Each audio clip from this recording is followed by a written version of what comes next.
Le développement anarchique de nos bassins versants est aggravé par l'utilisation intempestive que l'on fait de nos plans d'eau. Bateaux à moteur. Les écosystèmes naturels se métamorphosent en parcs d'attractions pour sportifs motorisés. Ceux-ci endommagent les habitats naturels et perturbent la flore et la faune tant aquatique que riveraine.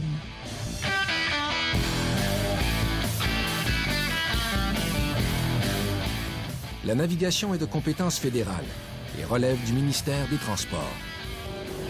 Comme son nom l'indique, ce ministère se préoccupe beaucoup de transport et bien peu d'environnement. Il vise surtout à faciliter la pratique de sports motorisés au plus grand nombre possible, sans tenir compte des impacts de ces embarcations sur la nature ou la qualité des eaux d'un lac.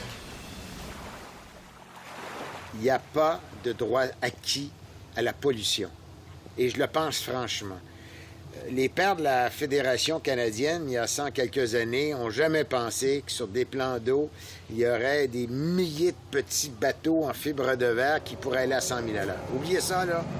Alors, la pollution par le bruit, la pollution par le gaz, la pollution par les toilettes dans ces bateaux-là. Quand on parle de gens qui s'attachent ensemble, 140 bateaux pour faire des réceptions. Alors, si nos lois n'ont pas suivi, il y a là un problème. Si on veut interdire les bateaux ou limiter la puissance des moteurs, des choses comme ça, vous pouvez demander ces restrictions-là. Ça vous prend un large consensus, d'une part, et vous devez passer par le provincial qui doit transmettre votre requête au fédéral. Alors, c'est là que le problème, c'est que d'abord, c'est complexe. Deuxièmement, le large consensus, on le voit même ici, il y en a pour qui avoir un bateau, c'est un droit de l'homme inscrit dans la Charte canadienne, dans la Charte québécoise et peut-être dans la Charte des Nations unies des droits de l'homme. Alors, vous vous attaquez à très gros. Le cabinet Harper a rendu ce processus encore plus complexe. Il a émis une nouvelle directive visant la rationalisation de la réglementation. Rationalisation de la réglementation.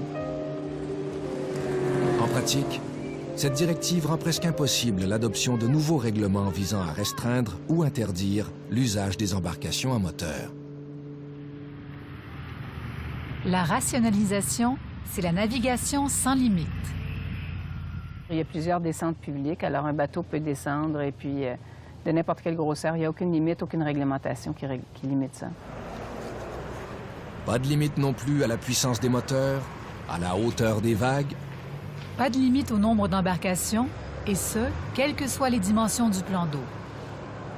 Aucune norme concernant les rejets d'hydrocarbures dans l'eau. Rien encore qui empêche de vider les toilettes du bateau directement dans le lac.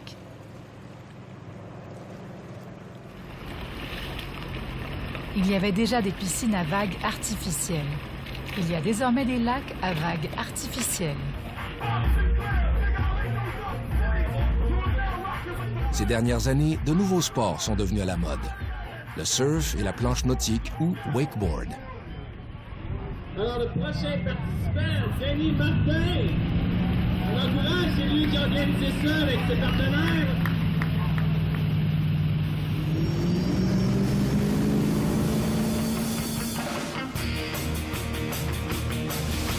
Une vague créée par le bateau va conserver son énergie sur quelle longueur? Sûrement 1 kilomètre. Il y a des endroits où les berges sont plus fragiles. À quelle distance vous pensez qu'il n'y a pas de problème? Là? Pas de problème, pas de problème, pas de problème. Ça veut dire que ce sera pas de problème s'il n'y a pas de vague du tout.